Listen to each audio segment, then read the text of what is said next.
Welcome, everyone. I call the February 11th, 2026 Landmark Preservation Board meeting to order.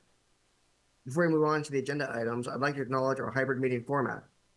The City of Bothell is providing the option to attend this meeting either in person or remotely via Zoom.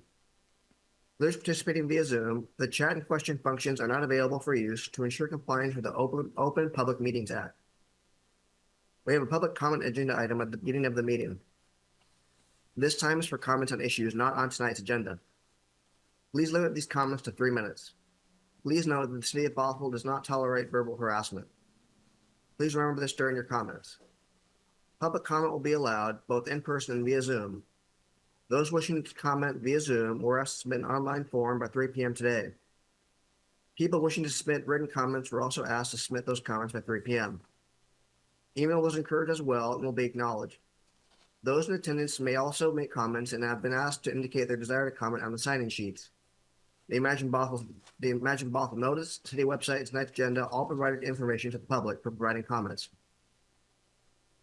A call-in number was provided on the meeting agenda for members of the public who wish to call in by phone to listen live to the meeting. For our phone and callers, during staff presentations, staff will make every effort to specify which materials they reference in so everyone can follow along. At this point, we will take a moment to take roll of the board members by position number. Please unmute your microphone and say here when I call your name. Board Member Thomas. Board Member Bobajano. Here. Board Member Nelson here. Board Member Arlie Jolfi. Here. Board Member Musaker. Here. Board Member Salazar. And Board Member Sampi. Here. Thank you. In addition, the following city staff are in attendance: Ray Sosa, Senior Planner, City of Bothell; Christian Gates, Community Development Deputy Director. In addition, the following city consultant is attending virtually: Adam Alstabrook, William Cultural Research Associates. Before we begin, I'd like to reiterate some meeting guidelines. For all meeting attendees, please speak clearly and pause frequently. Mute your microphone when not speaking. Please state your name before speaking. And for those making presentations, please pause periodically to ask if there are any questions. For board members, at the appropriate times, I will call on each member by position number order, asking if they wish to speak or ask a question. I'll also be doing this when it is time to vote. If you want to speak, please indicate this by raising your hand. I will call on you as I see you. This will avoid the problem of two people speaking out at the same time.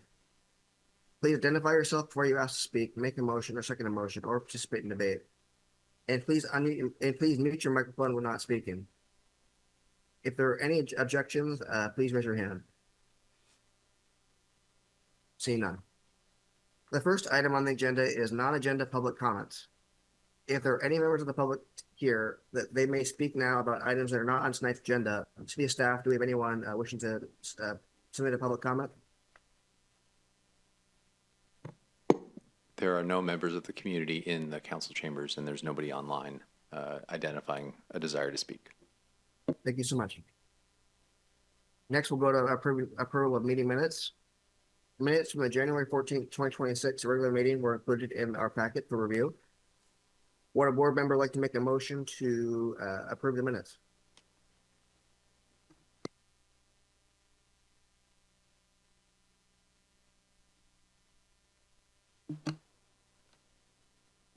I'll second I will make a motion to approve the minutes. So board member Nelson makes the motion. Do I have a second? Oh, they're not hearing us. Y- Andrew? Yes. Karen made a motion. She did not Oh. unmute her microphone. It Is didn't that pick it up. Is that the key? Oh, no problem.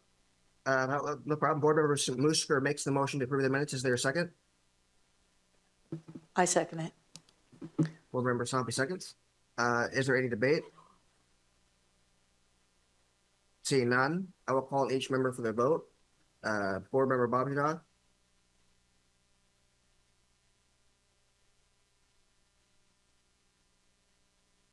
Myself. Aye. I got you. Thank you. Myself, aye. Board member Arlie Jolfi. Aye. Board member Musker. Aye. And Board Member Sompi. Aye. Passes 5-0. So now we'll be going to our public hearing. Certificate of appropriateness application for the Beckstrom cabin, the Hannan house, and the Bothell's first schoolhouse. The purpose of tonight's public hearing is for the board to review certificate of appropriateness applications for the Beckstrom cabin, the Hannan house, and Bothell's first schoolhouse, which are located at the park at Bothell Landing in Bothell, Washington. These three historic resources are listed in the Bothell's Register of Historic Landmarks. This is a quasi-judicial matter. I'll first go over the order of operations for this matter, as this is a quasi-judicial proceeding. We will begin with swearing in all witnesses wishing to provide testimony. Then the city attorney will ask the board members for the appearance of fairness questions. Following that, the city's consultant will present their report laying out tonight's proposal. City staff will then read any written comments received into the record. We will then hear from proponents of the proposal. After, we will open the public hearing to take testimony from the public. Members of the public wishing to testify in this matter will have the opportunity to do so tonight. Testimony will be limited to 3 minutes. After 3 minutes, you will be asked to sit down, and no extension of time will be provided. This will allow everyone a chance to speak. City staff will be tracking your time and will let you know when your 3 minutes are complete. Those wishing to testify but not using all of the 3 minutes may not donate their time to another individual wishing to testify. Please confine your remarks to the matter at hand. Any person becoming disruptive or unruly will be asked to leave this meeting. For all those testifying, please speak clearly and pause frequently. Please state your name prior to speaking.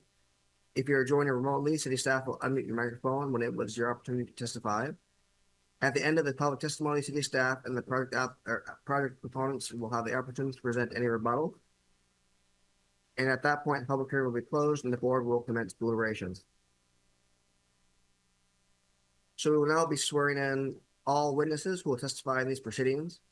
Would all city staff, applicants, consultants, and other persons wishing to testify tonight please stand and raise your right hand.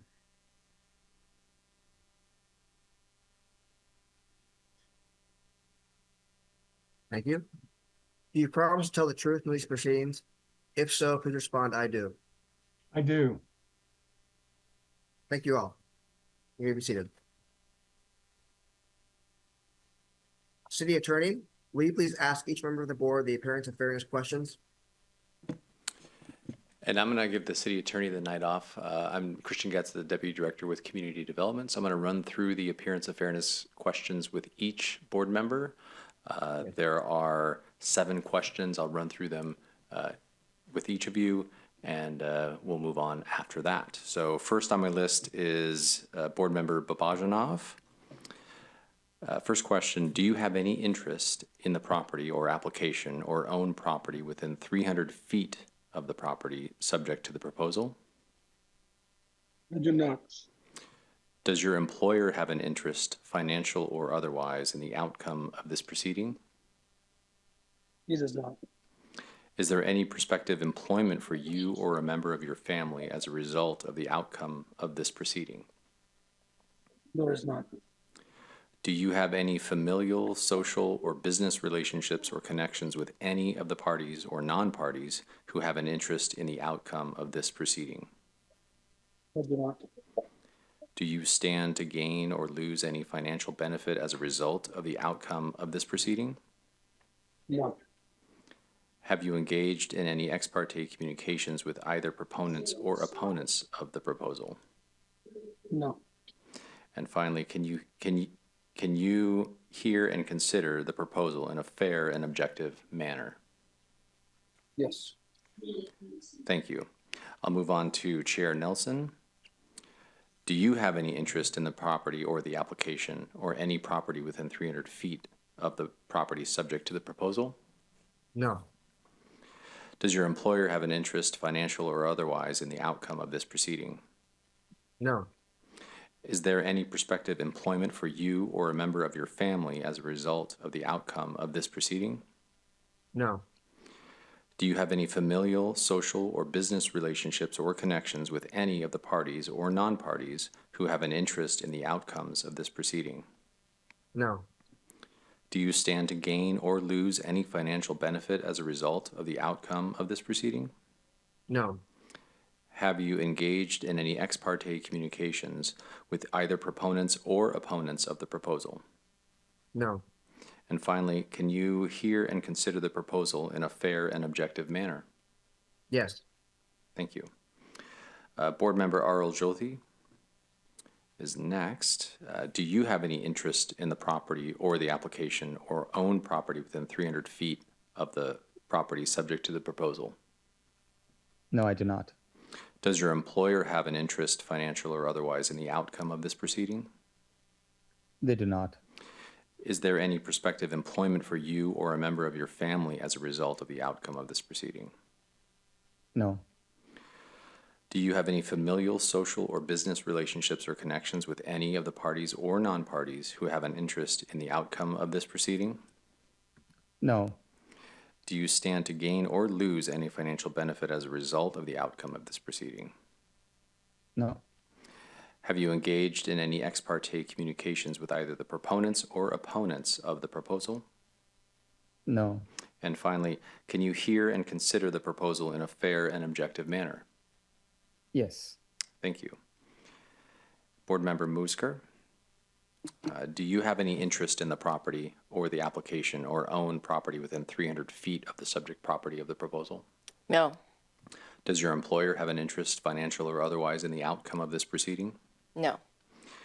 Is there any prospective employment for you or a member of your family as a result of the outcome of this proceeding? No. Do you have any family, familial, social, or business relationships or connections with any of the parties or non-parties who have an interest in the outcome of this proceeding? No. Do you stand to gain or lose any financial benefit as a result of the outcome of this proceeding? No. Have you engaged in any ex parte communications with either the proponents or opponents of the proposal? No. And finally, can you hear and consider the proposal in a fair and objective manner? Yes.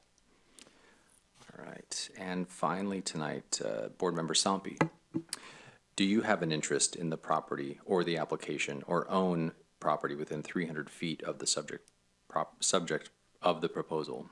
No. Does your employer have an interest, financial or otherwise, in the outcome of this proceeding? They do not. Is there any prospective employment for you or a member of your family as a result of the outcome of this proceeding? No.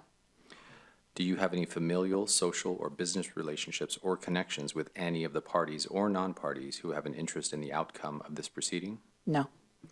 Do you stand to gain or lose any financial benefit as a result of the outcome of this proceeding? No.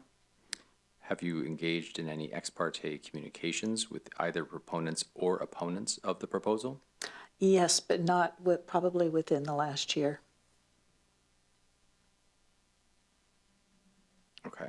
And can you hear and consider the proposal in a fair and objective manner? Yes. Thank you. Thank you. Does anyone in attendance wish to challenge the participation of any board member based on appearance of fairness doctrine? If so, please raise your hand.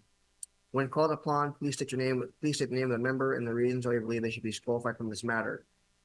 Please remember we are not taking public comment at this point in the evening, so please limit your statements to any reason you believe a board member should be disqualified only. We will hear all challenges first before any challenged board member will have an opportunity to respond. So are there any challenges? Seeing none? There are no challenges within the council chambers, and there are none indicated with any virtual representatives. Okay. Thank you. Great. So the first item for consideration during this public hearing is a certificate of appropriateness application for the Beckstrom cabin. A copy of the certificate of appropriateness application for the Beckstrom cabin was included on pages 10 through 24 of the agenda packet for tonight's meeting. A consultant report dated February 6, 2026 can be found on page 25 to 27 of the agenda packet. We will now ask City's Historic Preservation Consultant to please present the report. Thank you, Chair Nelson. Good evening. This is Adam Alsabrook, the city's historic preservation consultant with Willamette Cultural Resources Associates, giving the consultant report for the Beckstrom Cabin Certificate of Appropriateness application. So first, a statement of purpose. The Bothell Municipal Code, Title 22, Chapter 28, authorizes the Bothell Landmark Preservation Board to review proposed changes to properties listed on the Bothell Register of Historic Landmarks. Landmark Preservation Board authority to review and grant certificates of appropriateness for proposed changes to properties listed on the Bothell Register of Historic Landmarks is pursuant to Bothell Municipal Code 22.28.010, 22.28.020, 22.28030, 22.28.040, 22.28050, 22.28070, and 22.28080. Some background. The Beckstrom cabin was built in 1884 and is owned by the city of Bothell. The cabin was moved from its original location and is currently located at the Park at Bothell Landing, 9919 Northeast 180th Street, Bothell, Washington, 98011. The park consists of 5 buildings, and the Beckstrom cabin is one of these buildings. The Beckstrom cabin is currently furnished with historic and contemporary objects that represent the lifeways of individuals who lived in Bothell during the late 1800s and early 1900s. The Beckstrom cabin is a small rectangular-shaped cabin with side gable roof, and the roof is clad with wood shingles. It was last relocated in 2003. On October the 5th, 2026, the City of Bothell Public Works Department applied for a certificate of appropriateness to complete the following proposed work. The project proposes relocating the cabin to the north and west and orienting it so that it is parallel with the schoolhouse. This results in the entire building being moved out of the shoreline buffer and supports other park goals, including expanded lawn seating adjacent to the amphitheater and improved pathway circulation along the river. New elevated walkways and decking will connect to the front of the building into a new gathering area between the Hannan house and adjacent historic buildings. This elevated walkway system is an approach that eliminates the need for ramps and handrails. Adjacent park walkways will slope up to this deck. The elevated walkway system also minimizes earthwork and impacts to existing tree root zones. At the Beckstrom cabin, the deck is proposed to be the full length of the full face of the building, echoing the original porch and allowing for accessible views through both windows to see interior exhibits. The relocated cabin will be placed over the top of a newly constructed continuous concrete stem wall and footing. The new elevated walkway and decking will be flush with the finished floor of the relocated cabin, and instead of having taller concrete stem wall visible, the applicant proposes to clad it with vertical boards that more closely reflect the historic base condition without creating a false historicism by emulating it too closely. This open joint cladding will also hide vents through the stem wall and crawl space access.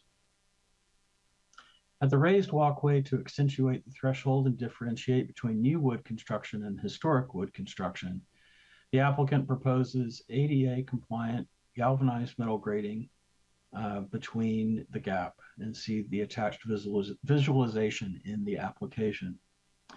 The existing north wall of the cabin is clad with wood tongue and groove siding that is not original. The applicant proposes to remove this siding to reveal the original wall beneath, and if deteriorated wood is uncovered, the applicant recommends repairing the wall with like material using Dutchman techniques recommended by the Secretary of the Interior standards for the treatment of historic properties. Existing logs were used beneath the floor structure, and when moving the structure, the applicant proposes reviewing the existing floor structure's conditions.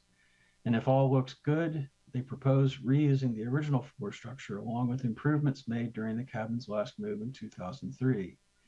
If deterioration is present, the applicant proposes replacing deteriorated boards with pressure-treated lumber and stabilizing historic log joists with borate rods capped with a sealant. And please note that none of these interventions will be visible.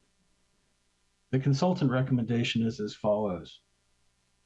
All construction will retain the remaining historic materials and minimize the impact on the historic integrity of the building.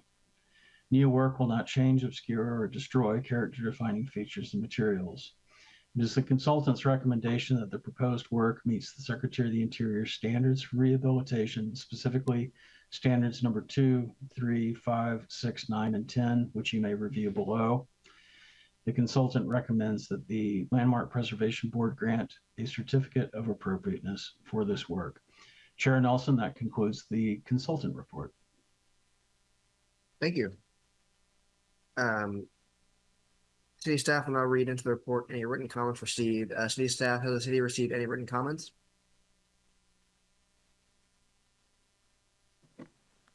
No comments have been received by city staff. Thank you.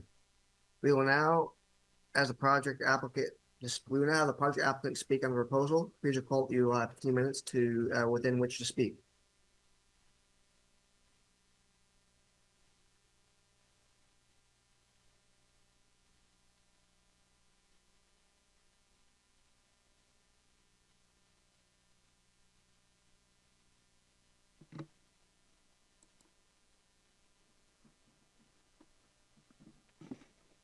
Good evening. My name is Aaron Milner. I work for the City of Bothell. I'm the Planning and Development Manager for Parks and Recreation. So this is our third touch with the board over the past year involving the Park at Bothell Landing redesign project. I'm here with Dominic DeGracia and Sean Kelly. Dominic's from Site Workshop Landscape Architecture and Sean's from SHKS Architects. So over the last year, our first touch with the board, we provided a briefing of the overall redesign project at the Park at Bothell Landing and how that relates to the historic buildings on site. Last November, we had a certificate of appropriateness application for the E. Lytle House. And tonight we are here to talk to you about the Beckstrom Cabin, Hannan House, and Bothell's first Schoolhouse, which we have a certificate of applications in for all three of them. Tonight's presentation involves all three buildings, so hopefully that works as far as the order of events goes. So I'm going to turn it over to Dominic and Sean to take over the presentation. Thanks, Aaron. I'm Dominique DeGracia with Site Workshop.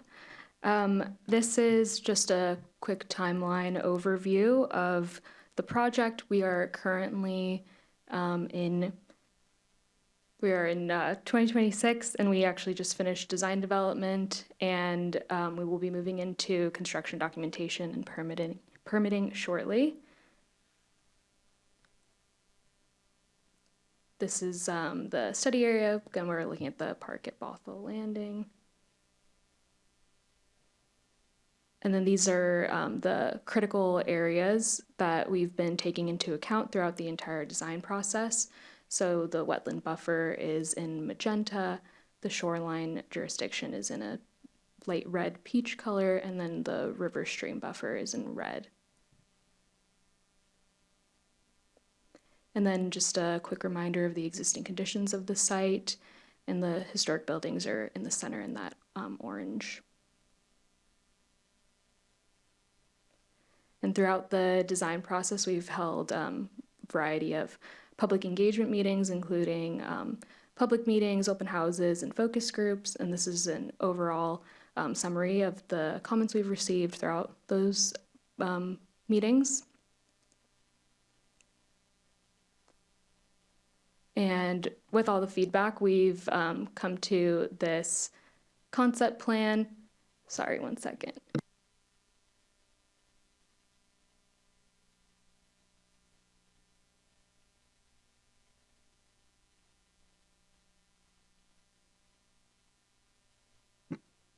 Excuse me, give me 1 second here. I think we have a mix-up in our presentation.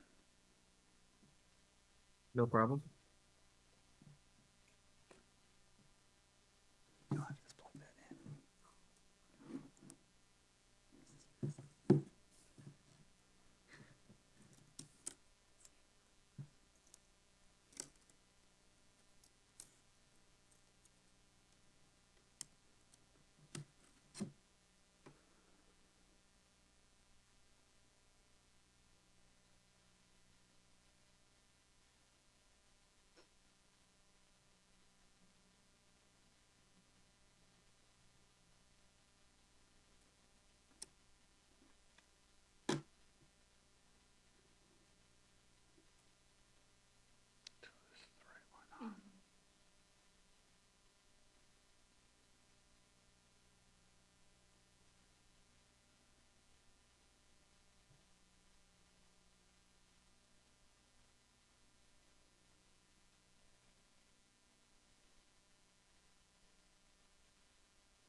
Sorry about that. Um, Here's just some of the feedback we've gotten from people throughout the process. So people want the existing historic buildings to remain and to be preserved, and they also want exhibits to broaden, become more diverse and accessible and inclusive, and they also want us to expand on gathering space.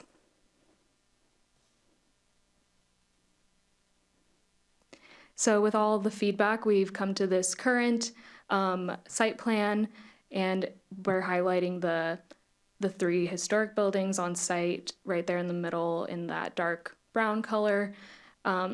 These buildings, as well as the area surrounding them, has been a major focus throughout the design process, and we want this area to respond to the design of the whole site.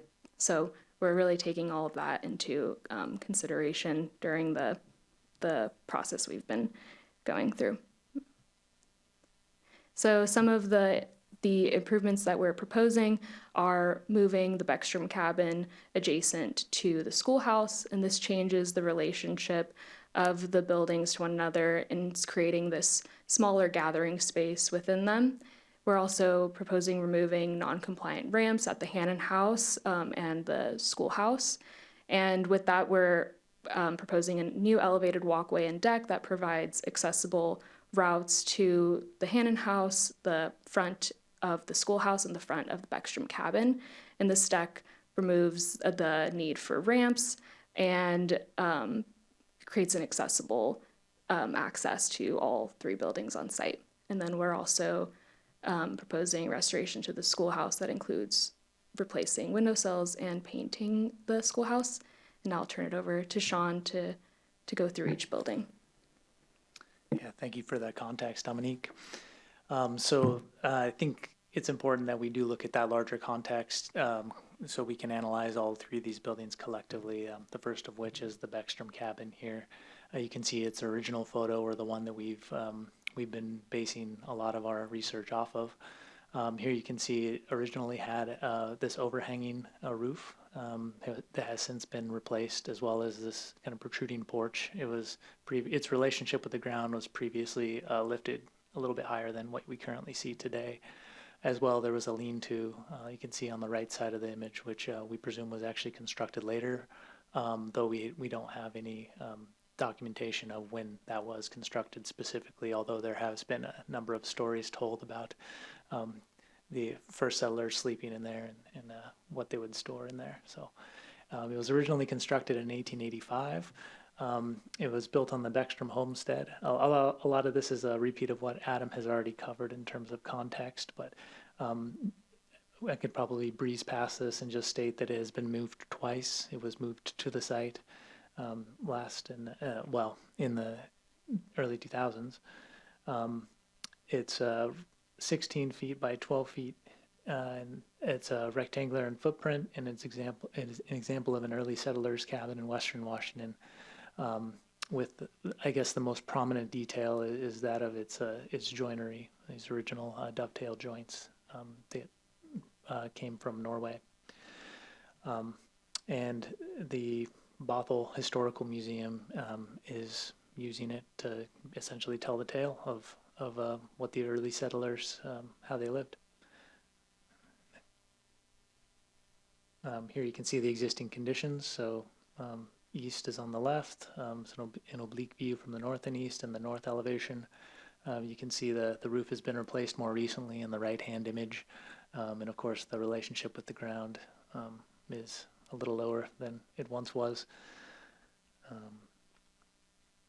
Next slide here, and then from the opposite side, so the oblique view on the south and west elevations on the left-hand side, you can see where that lean-to once was with some protruding boards. And there's also tongue and groove siding that was covering 2 doors that used to lead to the lean-to that we're proposing removing to show off the original condition. The south elevation, there's also another door there with a step, and then you can see the oblique view on the south and east elevation there. Not much to note as far as change from that perspective. And here from the west and the north and west elevation, again with the tongue and groove siding that is covering up the two doorways, but then also you can see a few electrical conduits, one for fire alarm and then one for a small outlet. We're planning to conceal that in the reinstallation of this building on site, as well. There's a non-historic downspout, which we conceal as best we can. Yep. So next. There's a tale that goes with that because finding someone who could do the wooden gutters was almost impossible. It's a lost art. It really is. Oh, it was a lost art in 2003 when we finally got it re-roofed. I hope they're still doing business. we might want to reach out to them again. But yeah, those gutters certainly will need to be replaced if they weren't already with the roofing project more recently. So again, the proposal and rationale for the relocation again it's currently within the shoreline buffer, and there is a public benefit to providing more space for all of the events that are going on in the amphitheater. So relocating the Beckstrom cabin to be more of a direct conversation with the Hannan house and the Schoolhouse, and again, this raised deck platform that is providing a demonstration space for a lot of the historical society seemed to be a very good approach. So it also, let's see what else. I think I covered all of these points. Yeah, I think in the interest of time, I think a lot of this is reiteration. So I think we can move to the next slide. Here you can see the elevations of what the proposal is. On the left-hand side, you can see a mix of new and original joists for the floor. So there are some existing historic original logs that were had borate rods inserted into them as part of the last relocation. So while we're moving this building, we're going to do another check on the quality of those logs to make sure there's no further deterioration. And since we don't want to modify the existing floorboards since they were last modified, I think if the floor joists are in good condition, we're just going to retain those while we're at it, and then move it over to about 100 feet to the northwest, and then put it down on a new concrete foundation that has similar ventilation as what we had before. Although this time around, since we're planning to lift up the building a little higher than where it currently stands, we're showing some open joint siding down low that has a similar language, not exact, but pretty similar to the previous boards that we saw in the original photo. And material-wise, it would likely be more similar to the decking, which is this new sort of tonal language that we're adding to the site to better differentiate new and old. In addition, you can see on the bottom right-hand image, we have a galvanized steel grating indicating the threshold between the new and old, showing a little more transparency at that joint. And lastly, you can see the elevation of the two doors on the, I guess it would now be the east facade, northeast facade. And we have a visualization on the left-hand side from the same perspective as the original, which is on the right. Here you can see the elevated boardwalk, that galvanized threshold, and then the newly introduced skirting board down below. And here from the opposite end, when you're up on the deck, as Adam mentioned, our goal here is to provide better access for those in a wheelchair to be able to view what's going on inside of this cool old cabin. So having this boardwalk really invite people up to see what's in there is a goal of ours. It's a little bit dark in the visualization, but again, you can see the two doors that used to lead to the lean-to. So as part of this, there may be an interpretive story to tell, whether that be in a placard apart from the building, or just something that the Historical Society describes. Like, we'll certainly want to tell that tale by revealing the layers below. And then on the east facade, the backside, we don't really we're not proposing anything different. Just know that the plantings that are shown in the left-hand image, it's going to be more native plantings and a lot more creative than simply lawn. So that's just really a placeholder, just to more or less show how the building will sit on site. And as part of this, we really wanted to get into the technical detailing to understand all of the layers. So on the left-hand side, that's our technical drawing of how we imagine the galvanized steel's going to lead up to the building, but not quite touch it, not use it as a means of anchorage. Instead, we're relying on the elevated walkway just adjacent to it to provide that structure. I think there's probably not much more to describe besides that in that image. Again, another image of the galvanized bar grating. And then for the decking material, we were imagining thermally modified decking. It's a nice sustainable option with a better longevity. And there's a lot more flexibility when it comes to tonal options, but I think more than the other tones, we were thinking a lighter brown to better differentiate from the darker brown that we see there currently. That's a better bet. So, and again, a section of the elevated walkway with toe kick. And then I guess as far as a procedure, do you want to like open it up to questions after we're done with each one of the buildings, or go through all of them and then open it up to questions after?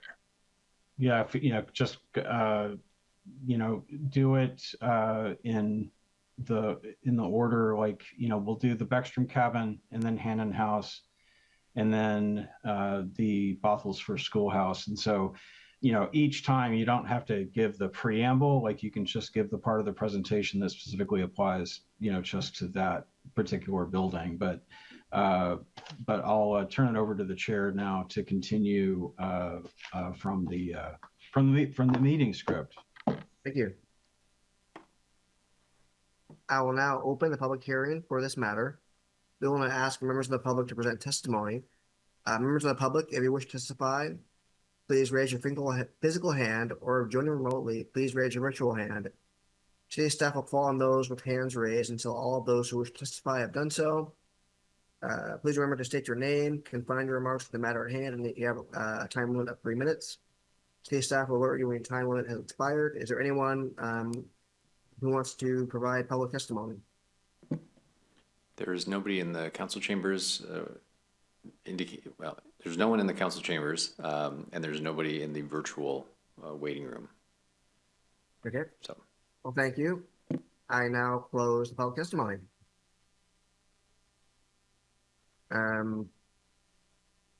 Board members, is there any discussion of this matter or questions for the staff, the proponents, and or those testifying?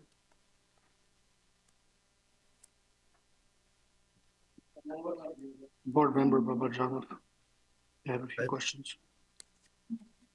What is the purpose of the metal grating on the boardwalk?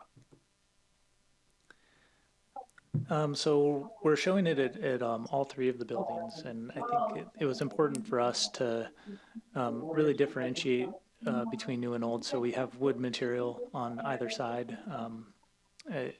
but I think the bar grating, the metal, provides this sort of visual seam, if you will, between new and old as well. So it's strictly, cosmetic. It almost seems like it'll be weeds growing out of it. Eventually, it'll be hard to maintain, and some sort of liability with small children or wheelchairs. I'm not sure exactly everything, but if there's no real, drainage or anything, any good reason for it, why would we just avoid it at all? It doesn't, and the reason why I say it's almost too modern for it, right? And it doesn't do anything for the preservation of a historic building at all. I will say the bar grading will be ADA accessible, so there won't be a lot of risk of harm to anybody walking over the top of it. And then also, to the point about drainage, yeah, it'll certainly drain better than the boardwalk itself. But yeah, certainly rain would drain through the boards nonetheless. I think there also, in the Secretary of the Interior Standards for Historic Preservation, there is this this need, I think, to really, if you're introducing something new, having it be of your time, of a more of a contemporary expression, rather than trying to strictly emulate what's historic. And I think that was more of the driver in choosing a more of industrial or sort of harder material just for that scene. And how close is it to the home itself? Is it like in front of the door? At the Beckstrom cabin, it is right at the threshold. It's right at the edge of the existing facade. For the Hannan house, it'll be pretty close to the door, not quite, just about 4 or 5 feet from it. And similarly, it'll be right at the door threshold for the old schoolhouse. Yeah, I truly think it's not a good addition to it, but that's my opinion. Is there any signage that is going to be installed on the boardwalk for each property? Because I remember there are signage today there, but how is that going to change with the boardwalk regarding the history of each building? It's something we've discussed. It's not something that we've discussed in depth in terms of being a part of the building facades. I think we're still in discussions with the city, and as far as how we tell that story. Is it in that central square where we're kind of building new and reusing the existing bell, for instance, or is it a freestanding placard? I think, needless to say, we weren't really planning on having it be attached to any of the buildings. Although there is the landmark placard that's currently on the Beckstrom cabin, which we would keep. It almost seems like every time we go through some kind of historic preservation project, it's almost a requirement to put something in great detail that will last and sustain any weather.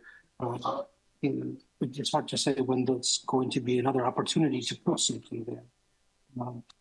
And I think the community needs something even more than what we have today. I know the plaque you're talking about on the cabin. Honestly, I don't think that's sufficient today. And I think adding a modern touch could be through the signage instead of the metal grating that is done today. Mm-hmm. That's the end of my. And Andrew, I have a couple comments too. Certainly. Board Member Soppy. Thank you. Thanks, Alex, for addressing a couple of things on my little list here. And on the question of the metal grating, I get both sides of that. I've gone through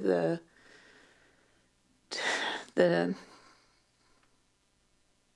requirements on those before, and I think what I want to really understand is how close the walkway is to the building, because we need to have enough.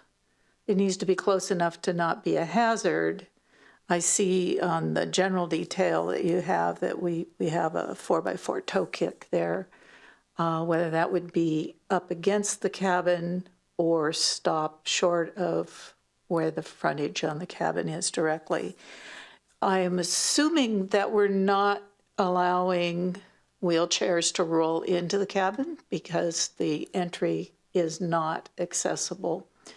And it's always been determined that we really didn't want general public accessing the interior of the cabin. It's a viewing, not an interaction spot. And I guess I would really like to see how that grate would support either better drainage or if it's really needed. If it does have a reason, as Alex was mentioning, I can see having it. But as we're not having the whole area be the grate for wheelchair access, I'm not sure it's worth the expense or the additional expense of having it there. Now, if it keeps the boardwalk from being slippery, that's a whole different matter. In bad weather, which, let's face it, rain, frost, etc., then that's a different matter, and I would support it. We haven't got to the Hannan house, and you mentioned that the grate over there comes short of the entry access, which I assume we're going to make accessible on that one side. That I would guess I would call it the back side now, the back door into the kitchen. I want to see how that's going to come together in terms of how we access that from this raised deck. My image of this right now is rather incomplete, and I'd like to see that. Now to the signage. The signage is a big deal. We have I believe the city signs on it as these buildings are part of our city landmarks. That doesn't tell the story or the complete story of what the building is. Many years ago, we did have other signage there. It is no longer there. And nobody has mentioned the school bell. And that's a really important part of the park down there, in having the school bell there and available. And we need to put a priority somewhere in this design for signage, cohesive signage, individual to the buildings, as well as a larger board that tells the whole story. And I think we need to have that be part of the planning process at this point. So for the Beckstrom cabin, I just had one other little tiny note, and that's, did anybody let Robert Beckstrom know about what the plans are? He's a former member of the board and has been key in the maintenance and preservation of this cabin for his family for many years. Yes, he has been involved in some of the early focus groups that we've had with the museum, and in some of these early conversations about relocating the cabin. Okay, I just wanted to make sure. Thank you. And to touch on a couple of your other comments, in front of the Beckstrom cabin, there's about 8 feet of deck, so we're hoping that that would be enough for a tour or a class that's coming through that could kind of gather in that area. There's also some benches in that gathering area within the raised decking. And in the center of the decking, we do have a plinth for the school bell. So that has been discussed throughout the process. And when you say a plinth, is that? We're still developing exactly what that would be, but some kind of raised plinth or platform that the bell could sit on top of. So the bell won't be up where it can ring, or that was the original goal of getting not only the bell back, but getting it down to the park. So there are some people I know who are very interested in that. I'll get back to you on that. I'll see if I can get hold of them.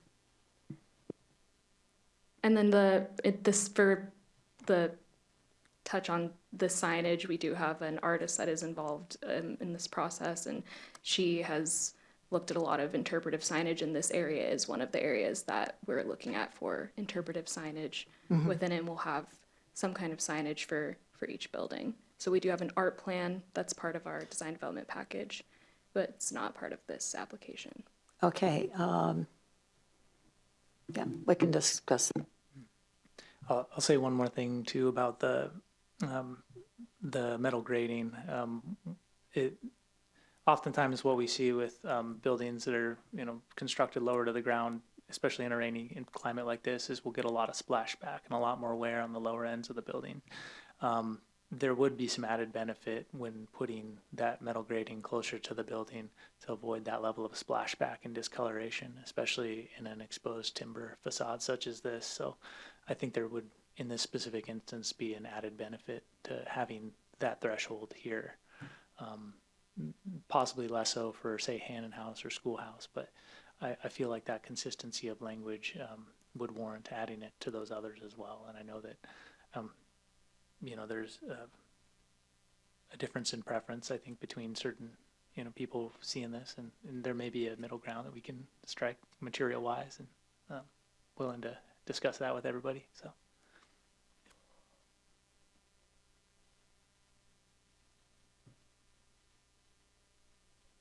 Thank you. Are there any other questions or matters of discussion?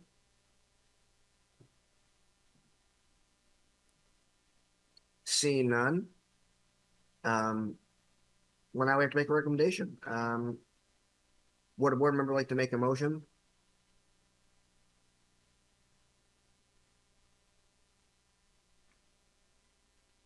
I'll make it, Andrew. Okay, board member Sop. Adam, you might have to help me on the appropriate language, but can we do it just? Just a point of order. Could someone please provide the 3 motion scripts Yeah. to the board member attempting to make the motion, please? Is that available? Do you have one?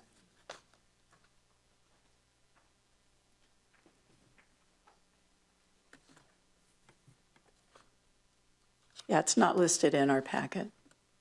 No, because it's in the chair script. So, okay. All right. Apologies. Oh, it's not a problem. It's just that I would start looking for it, and it would. Well, yeah. So, yeah. Sorry, Ray, I have to be able to read it. I suppose I can make a motion. No, hold on. Ray just handed it. I got it. Thank Let's you. see.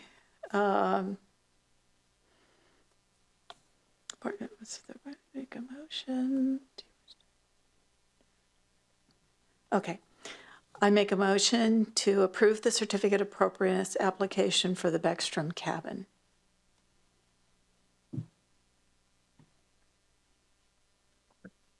Is there a second? I second. That was board member Olujolke, correct? Yes. Thank you. Board member Sompi makes the motion, and board member Olujolke seconds. Is there any discussion? Seeing none, I will call each board member for the vote. Board member Bajia. Aye. National. Aye. Board member Olujolke. Aye. Board member Mustaker. Aye. Board member Sompi. Aye. Passes unanimously. Thank you. The second item for consideration during this public hearing is a certificate of appropriateness application for the Hannan House. A copy of the certificate of appropriateness application for the Hannan House was included on pages 30 through 45 of the agenda packet for tonight's meeting. A consultant report dated February 6, 2026 can be found on pages 46 through 48 of the agenda packet. We will now ask the city's historic preservation consultant to please present the report on the proposal.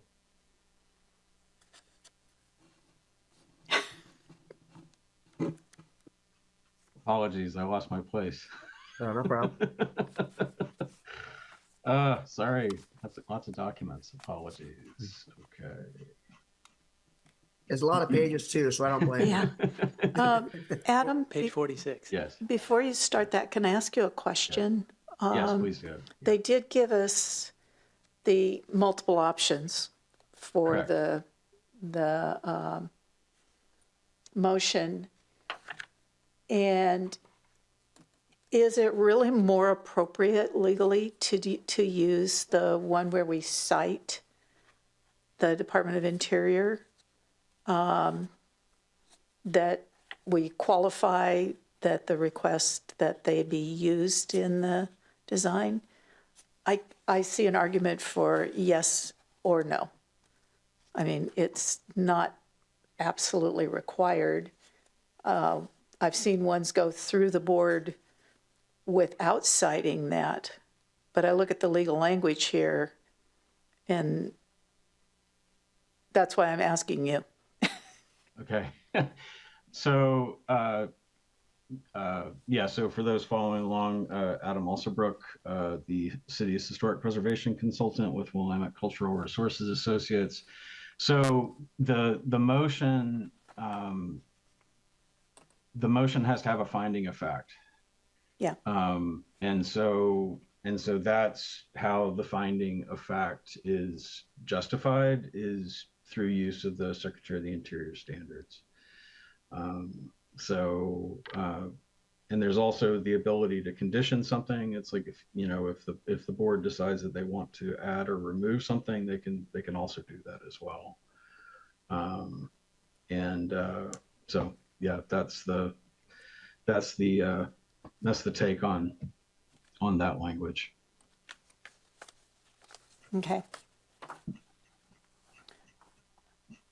I would suggest, just a point of clarifying, that the motion that I made that was passed is appropriate for the Beckstrom cabin, but I would recommend that for the other two, that we use the third option that's given here, where we do cite the Department of Interior requirements.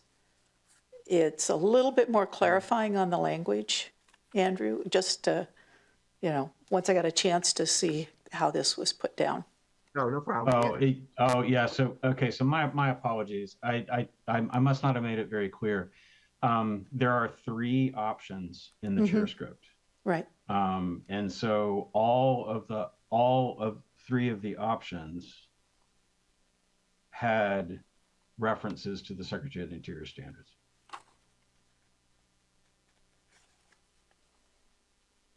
Yeah, I see it on the script. Yeah.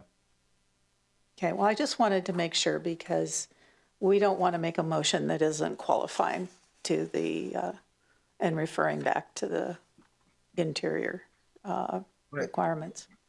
I'm going to make a point of order too. Was our first motion that we made, is that good to go then? Like, is that legally we're good to go with it? So, I mean, I would just say that based on the comments from board member Sampi, I think you should probably do it again. Sorry, Adam. Yeah. No, it's okay. No, it's okay. I would rather have this resolved the night of than after the fact. So yeah. So the language in question, just so that we're clear, is on page 10 of 20 of the chair script. Mm-hmm. Sorry, and for the staff, it's just a matter of that it was the next page over and I didn't see the motion. Sorry, it was a very lengthy script. It's like we had a lot of business tonight. Yeah. And I'm sorry, but I'd rather make sure so that when we do the other two, that it's clear. No, I think that's smart. So okay, so in terms of how we go back, do we just say go back? I guess, does anyone have a motion for the Beckstrom cabin? Okay, I'm going to amend the motion to refer to the approving of the certificate of appropriateness application for the Beckstrom cabin with the, we don't have any conditions, but with the finding of fact that the proposed scope of work meets the requirements set forth in the Bothell Municipal Code Title 22, Chapter 28, and also meets the standards 2, 3, 5, 6, 9, and 10 of the Secretary of Interior's standards for rehabilitation, provided that the applicant complies with the condition imposed by the Bothell Landmark Preservation Board. And it's just a point of clarification that we have the appropriate language in the motion. Okay, got it, Andrew. Thank you. Well, after that, I have a question now. I'm sorry. Does that have to be a second there with that, or is that just an amendment and we just move forward from there? Second. Second, need a second. All right. Is there a second? I second. Or you go seconds? Is there any discussion? Seeing none, I will now pull a vote. Board Member Bajana,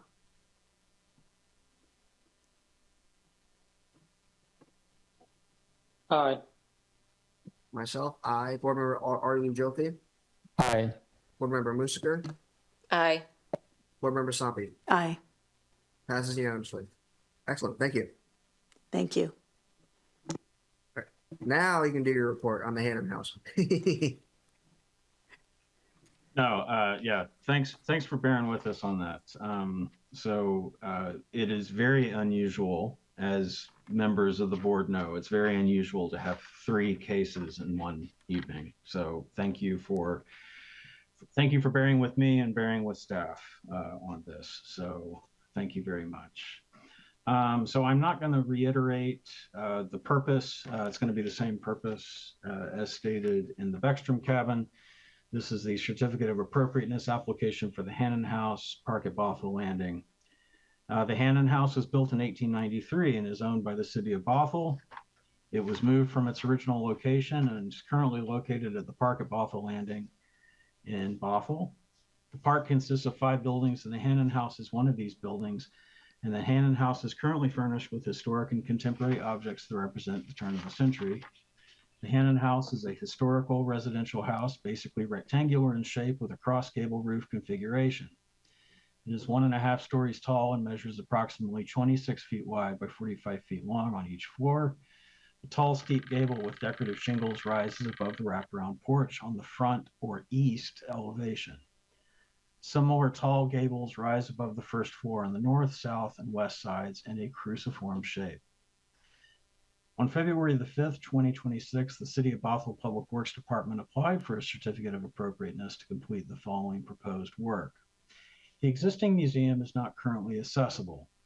Barriers to accessibility include that the threshold to the front door, which is a few inches above the existing porch, requires stepping up into the house, and an existing ramp that does not meet current accessibility code requirements, including a lack of handrails and a running slope that exceeds code. The project proposes removal of the existing concrete ramp, associated concrete cheek walls, and the existing south concrete stairs that provide access to the front porch. The existing concrete stairs to the east side of the front porch and the existing concrete stairs and landing, at the back door will also be preserved. New elevated walkways and decking will connect to the front porch and to the back door into a new gathering area between the Hannan House and adjacent historic buildings.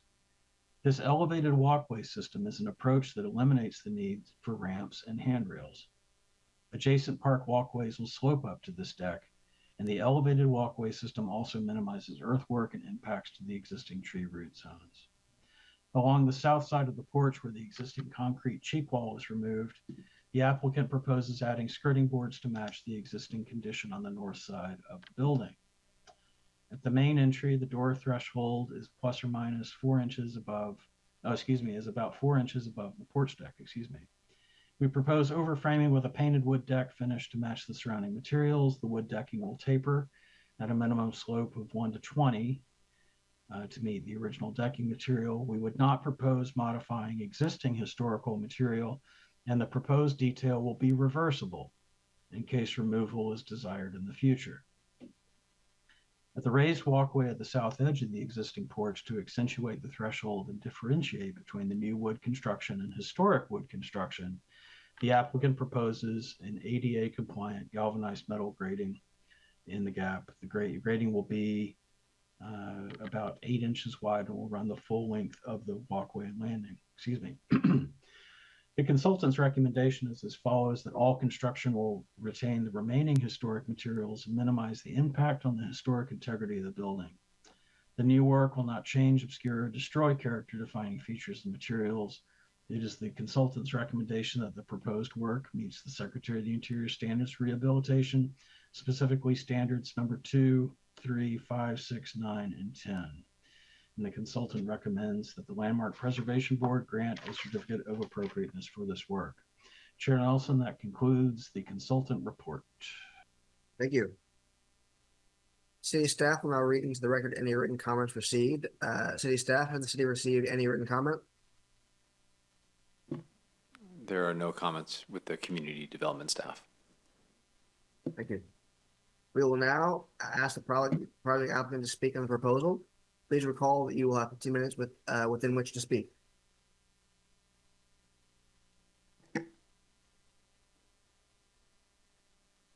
So thank you for the summary, Adam. That was great. I guess we can breeze through the history of the Hannan house here. You can see the image on the top in 1900. It did not have the wraparound porch that you see today. So just note that that is not historic material. It's not necessarily something we're planning on touching as part of this project, but just good context for, the order of operations on how we ended up where we are today. It was moved to the Park of Bothell Landing in 1978. Which is pretty impressive for a building of that size.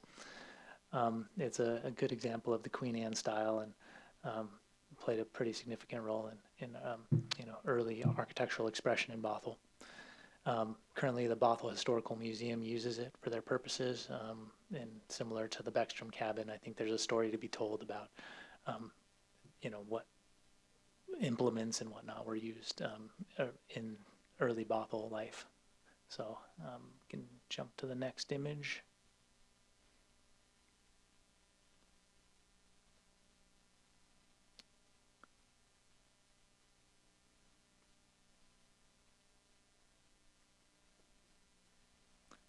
These are big images, so it's taken a minute to load. So as Adam mentioned, these concrete cheek walls that you see on the left-hand side, they're not ADA accessible, so our upgrades are primarily to address that. So we're proposing removing those concrete cheek walls and then reintroducing the more historical condition of a skirting board similar to what you see on the southeast elevation here with these sort of vertical joints below a continuous wood band on the top. We would recommend that for the oblique view you see in the middle there instead. And then of course have that same elevated walkway provide continuous access to that porch elevation. And the next image. So here you can see the backside of the Hannan house. There will be some modification needed to that existing wood handrail at the main entry or the back entry here to the kitchen. Although we're not proposing demoing any of the concrete construction. That would, we can use it as best we can for our purposes today. And we need stairs down into that lower level anyways. So there will be some modification to that rail, but that's pretty much it on the backside here. And here you can see an oblique view of the south, east and northeast elevations. So there's some minor deferred maintenance we might address as part of this project. But I think primarily these images are the purposes to show the skirting board condition. The most prominent facade here on the northeast elevation, we're not really planning on modifying whatsoever as part of this.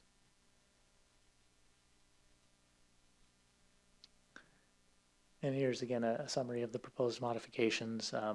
We've gone over them, but I think again primarily it's to provide accessible entry into the front door and the elevated deck. Yeah, I think let's go to the next slide. Go into some of the plan drawings. So here you can see in plan the extents of the demolition for the ramp on the left-hand side, as well as the existing concrete stairs. Again, that's not original. There will be some regrading as part of this, in order to bring an accessible entry up to this elevation without handrails, which would otherwise obscure the buildings. There will be regrading needed. So we will likely lose that last step on the south end of that demo plan. So that's why that's dotted in.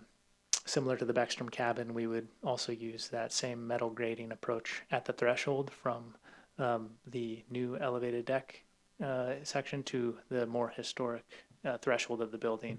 And now when it comes to overframing that ramp down, we would use the same kind of painted wood board that we see there currently, although we'd overframe on top of that decking so that it's reversible in the future. So the goal there is to have it read as if it's part of that elevated deck, but not have it be quite as since we're kind of on the more historic side of that threshold, say, we're trying not to be too contemporary. And in elevation, you can see the newly introduced skirting boards to match the existing on the opposite side. And on the next image, again, the metal bar grading. And then we get into some visualization. So just know that the tone of that visualization on the left-hand side for that elevated porch is going to be more in that blue tone, the blue hue. So this is and we wouldn't propose modifying the ornate character of the existing building as you see on the right. We just didn't get quite into that level of detail with our visualizations, but we got pretty close. In the next image, you can see a closer view. There you go. You see the threshold. That's our architectural intent on the left-hand side there. So there's some level of transparency as you go from kind of the contemporary walkway to the historic building there. So that's again, we wanted to kind of touch these buildings more lightly and not have it be ambiguous as to where what was historic and what was not. And this is from down low. And again, it won't necessarily be lawn. There'll be more ornate plantings, but that's neither here nor there for this conversation. Just know that this is kind of our architectural intent is to have these boardwalks kind of feel more floaty, more elevated. So again, the detail of the elevated walkway and the decking material, again, we'd still use that thermally modified decking here. And then I'll open it up to questions or comments.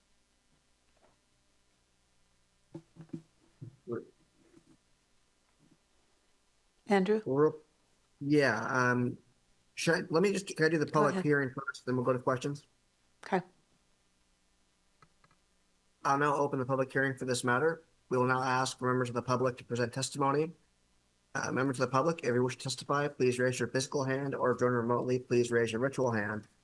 City staff will call on all of those with hands raised until all of those who wish to testify have done so.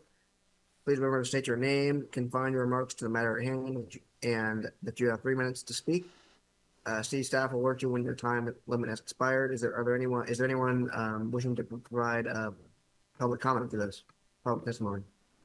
For the record, there are no members of the public in the City Hall Council chambers or within the virtual waiting room.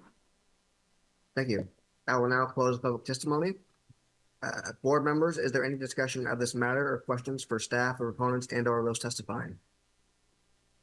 And Board Member Sampi. I'm going to indulge going back to that comment that we had in the previous site.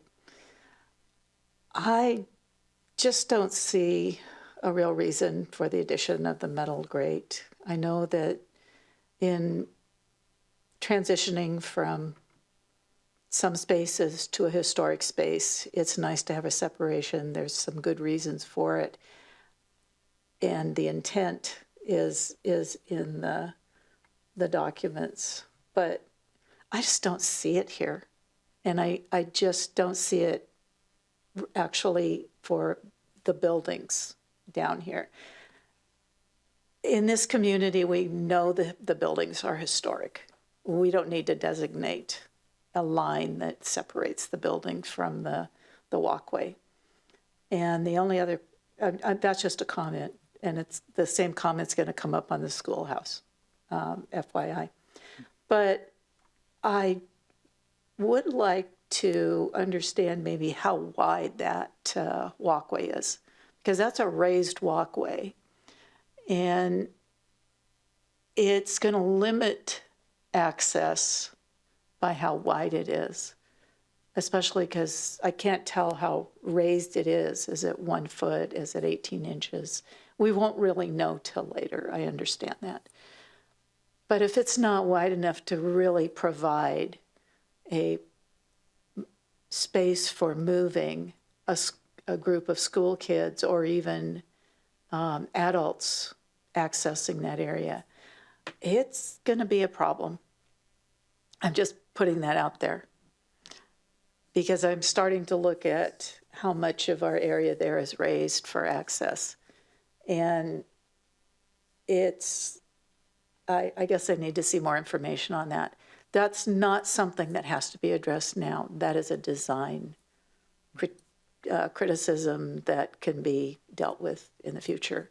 I'm just raising the flag on it because we are talking about some of these elements for the certificate of appropriateness. Mm-hmm. The only other thing will come up because I'm going to go ahead and ask Andrew when you're ready for a motion. I have a motion prepared because I do have a caveat on it.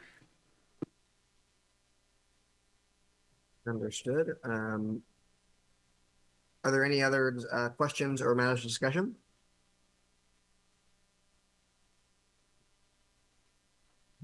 Seeing none. Yes, would a board member like to make a motion? I would. Board Member Stompy.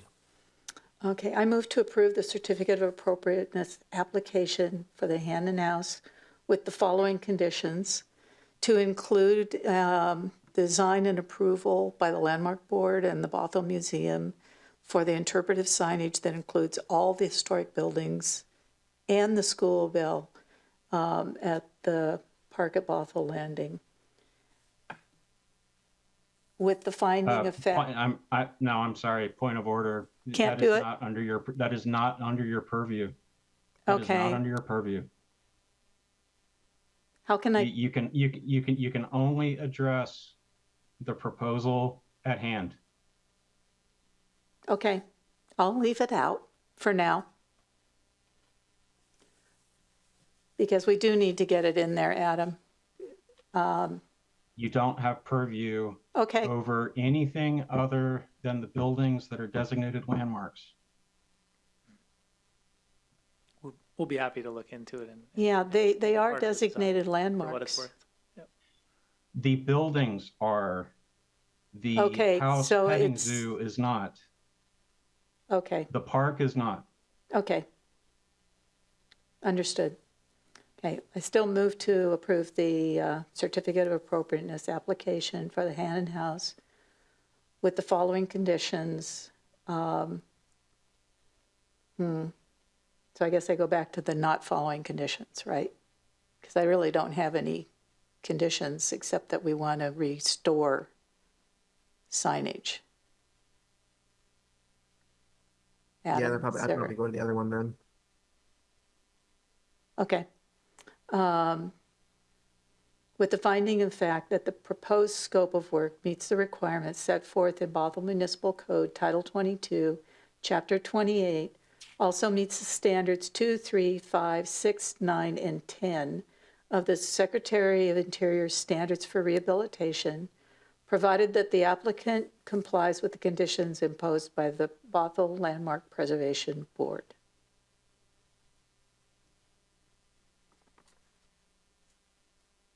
Is there a second? I'll second. Board Member Mister seconds. Is there discussion?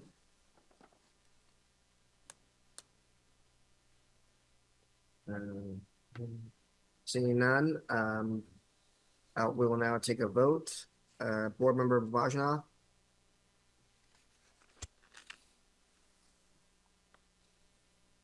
Aye. myself, aye. Board Member Arlie Jyoti, Aye. Board Member Musiker, Aye. and Board Member Sopping. Aye. All right, the motion passes unanimously. The third and final item for consideration during this public hearing is the certificate of appropriateness application for Bothell's First Schoolhouse. A copy of the certificate of appropriateness application for Bothell's First Schoolhouse was included on pages 51 to 64 of the agenda packet for tonight's meeting. A consultant report dated February 6, 2026 can be found on pages 65 to 66, of the agenda packet. We will now ask the city's historic preservation consultant to please present the report on the proposal. Okay, here goes. All right, the consultant report for Bothell's First Schoolhouse, Park at Bothell Landing. Bothell's First Schoolhouse was built in 1885 and is owned by the city of Bothell. The building was moved from its original location and is currently located at the Park at Bothell Landing. The park consists of 5 buildings, and Bothell's First Schoolhouse is one of these buildings. On my apologies, typo. On February 5th, 2026, the City of Bothell Public Works Department applied for a certificate of appropriateness to complete the following work. The existing building is not currently accessible. The front door to the building is accessed via wooden stairs. The back door has a ramp access, also of wood construction, that is of poor condition and lacks handrails and is closed off from use.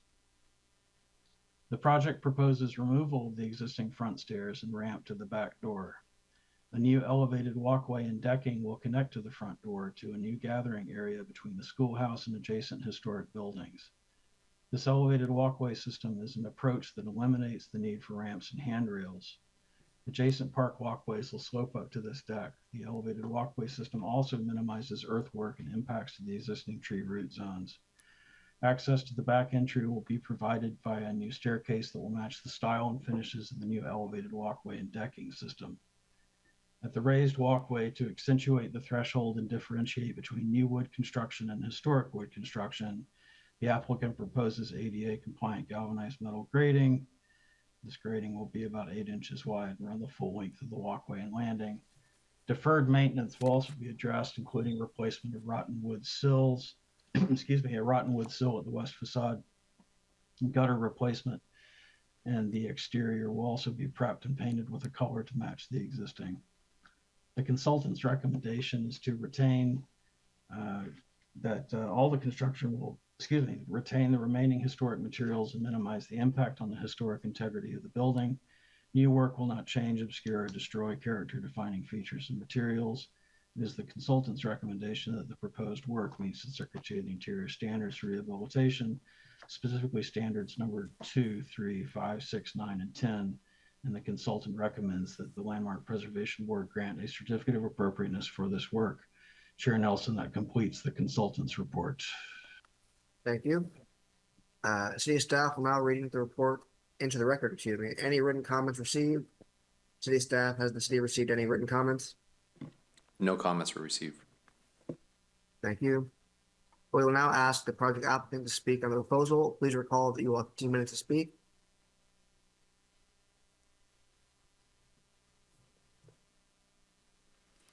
Okay, last and not least, the original schoolhouse. So built in 1886, was moved to Park at Bothell Landing in 1989. In full disclosure, this image that you see before you, we received it from online on the City of Bothell's historical website. But in looking at the building in person, it's hard to see how that entry that you kind of see on the right hand side back behind those trees was actually modified or changed at some point. I think this may be a different building, but that's just neither here nor there. The original schoolhouse, we trust, is the correct building that was moved to the site. So by our assessment, what we're proposing still stands. If we go to the next image. Here you can see on the southeast elevation, this is the main entry. There's a elevated wood stair and walkway with rails that were not original. In the middle image, you can see kind of an askew angle, some sill rot just in the window to the left-hand side. And then on the southwest elevation, it's hard to see in this image, but there are some rotten gutters that we would propose modifying as part of this project. And oblique view from the northwest and southwest elevations. Right now there's a number of plantings that are kind of obscuring this facade. We'll be coming back in with new plantings, so most of this will be more revealed, and we'll see that in the upcoming visualizations. As of right now, this kind of rotten ADA ramp, which isn't compliant, it seems to be more of a liability, so you can kind of see the board preventing people from accessing that back door. We'll plan to remove that as part of this project and replace it with a stair instead. So the accessible upgrades to this project will be to the front of the building rather than the back this time around. So, which seems to be more in line with kind of accessibility as a civil right. People using the same entry, whether or not you're in a wheelchair or not. And lastly, the oblique view of the southeast and northeast elevation on the left. We'll retain the same school bell you can see on that right-hand corner. We won't modify that. And then lastly, the view of the northeast elevation, which won't have much modification as part of this project.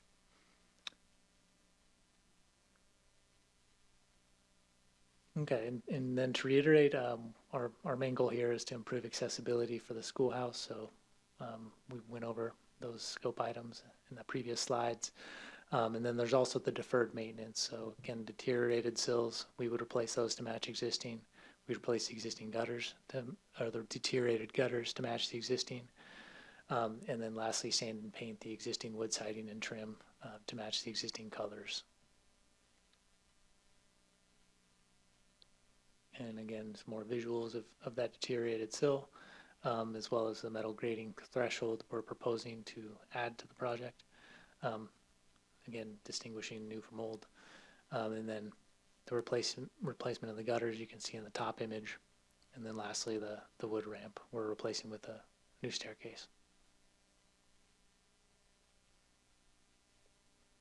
And this is an elevation of what's proposed. So on the back end of the building, which seems to be the more public end, with the recent park upgrades, or the proposed park upgrades rather, we're showing the stairs added, as well as a few handrails that are clearly new, rather than kind of mimicking what is at the Hannan House or any of the other historic structures.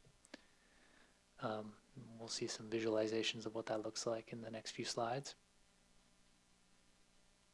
Again, the bar grading. So here's what the threshold would look like at the main entry on the top left, with the Beckstrom cabin in the background and the 4x4 kick rail kind of continuous along that edge. We'd certainly be open to widening that path as well for large groups. I think that's a great comment in the last presentation. So we'll certainly look into that. And then so in the next slide, we can see what the back entry looks like. There it is with some very simple handrails, concrete foundation.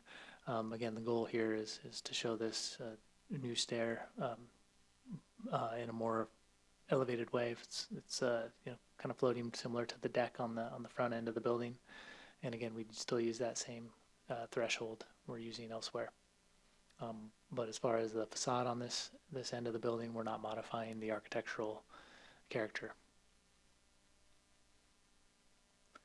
Same elevated walkway detail and then decking material as we're using, in front of the other historic structures. And that is all. So thank you for your time. Thank you. I don't know, I'll open the public hearing for this matter. We will now ask members of the public to present testimony.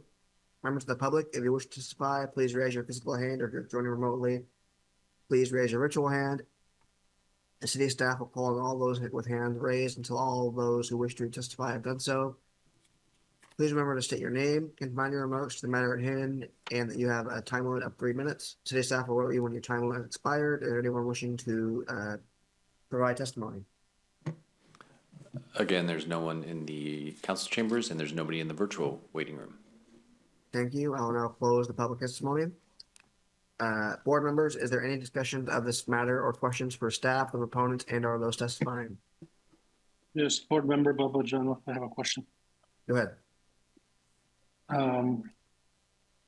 Black railings that I saw on the rear entrance, are those metal? Yes, those would be metal. Why would we not replicate what is in the front? Why not to match? What's the purpose of that? So these would be the only new handrails on the project. Our goal is instead of kind of replicating the historic, building and having people, sort of confuse new from old, instead deferring to the historic building and showing something that's clearly contemporary and different.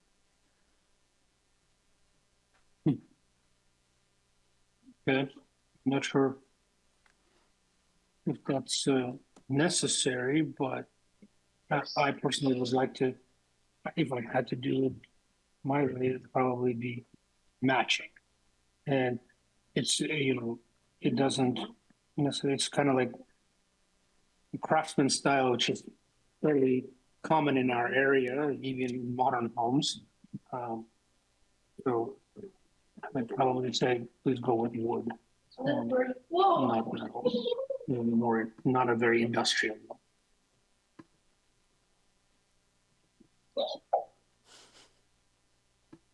Then the old steps that will be replaced on the other side, are they going to be made out of the same material, or is it also going to be constant? Are you asking about the elevated walkway decking material? Will it be the same on both? No. Currently, the Schoolhouse has steps to it, wooden steps.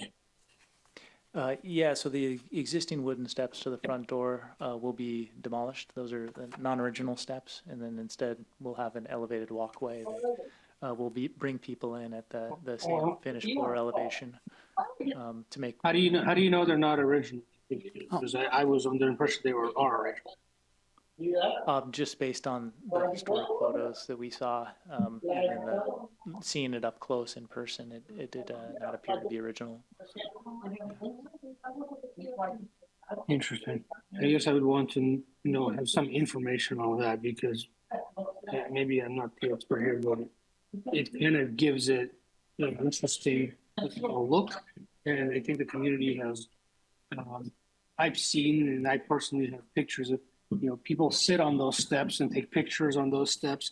And, I was kind of hoping they would stay, but I don't know how it would be possible with an elevated walkway.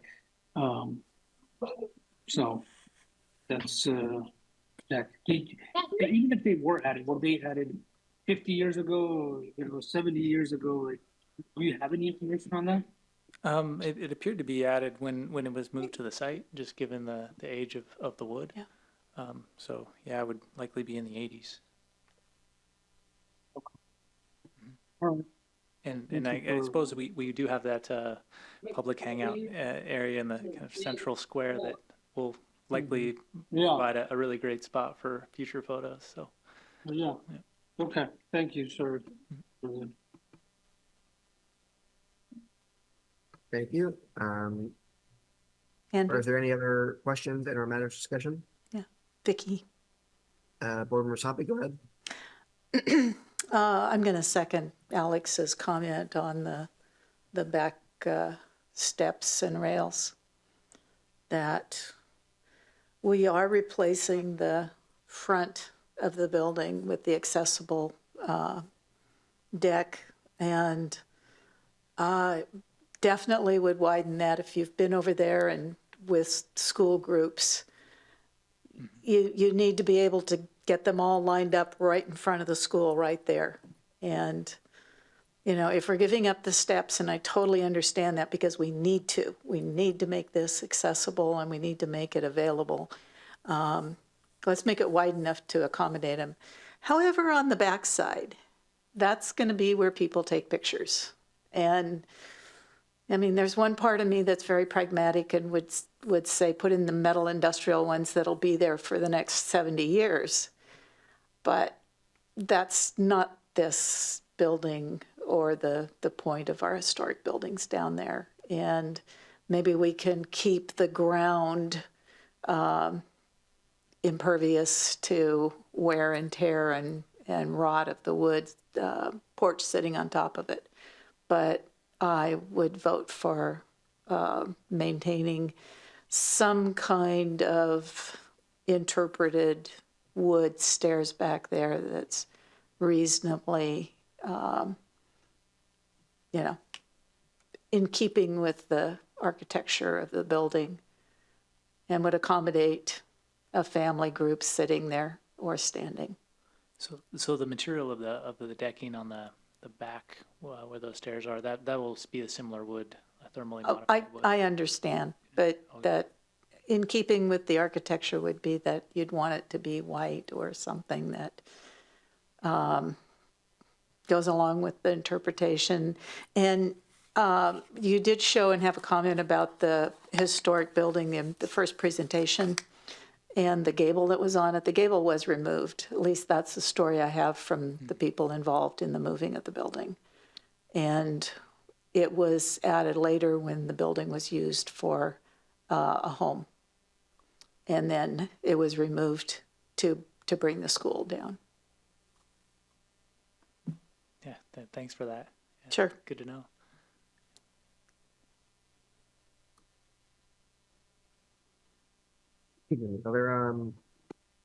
Any other questions or points of discussion? Board Member Bothell, one more time. Is the school bell part of this conversation as if it was originally part of the schoolhouse?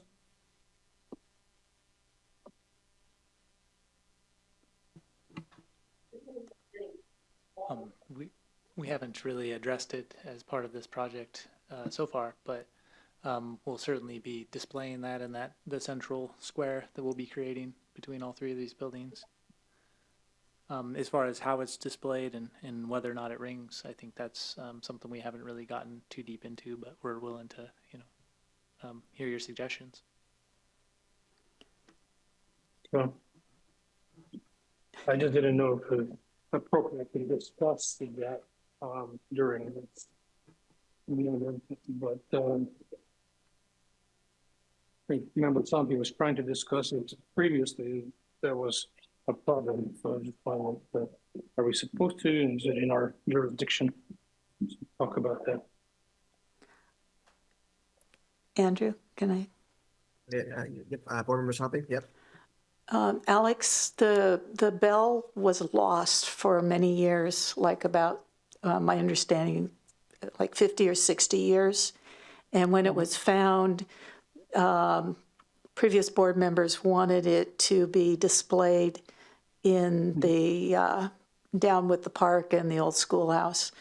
So we developed a bell tower for it as kind of an expedient way to do that because we didn't have enough budget to do a better bell tower. Mm-hmm. And I will have to go back and talk to a few people and see if I can get the rest of the story, and then I'll bring it to the board. Thanks for asking. Okay. Thank you for updating me, because I see the tower, no bell, I get it. That's probably before my time, and so wasn't really sure, but I kind of hoped that those two things would go together. That's why I'm asking. Thank you.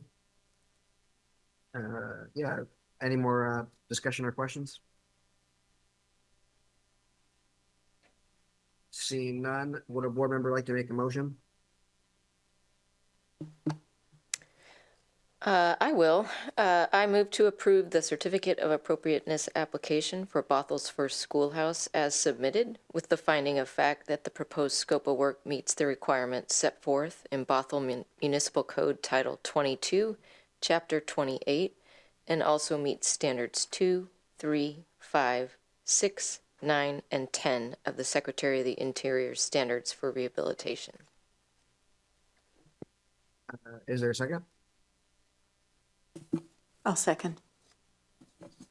Board Member Musker makes the motion to approve the certificate of appropriateness application. Seconded by Board Member Sompi. Is there any discussion? Seeing none, we will now go to a vote. Board Member Bogdanov, Aye.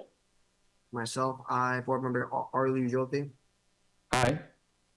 Board Member Musker, Aye. and Board Member Sompi. Aye. Passes unanimously. Okay, well, great. We're done with the, we're almost done with the public hearing. We have to make a motion to close the public hearing. Does anyone wish to make a motion to close the public hearing? I'll make a motion to close the public hearing. That was Board Member Sompi, correct?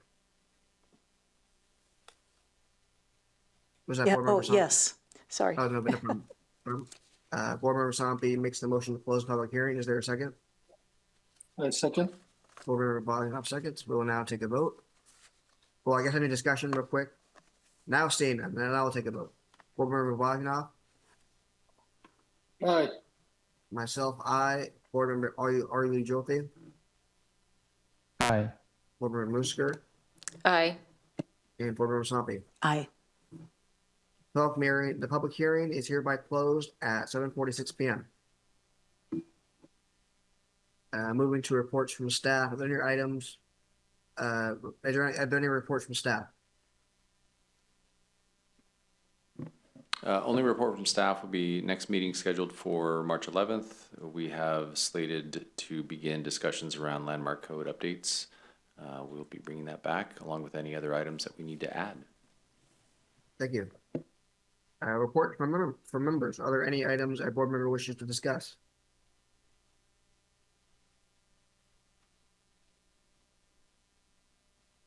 Seeing none.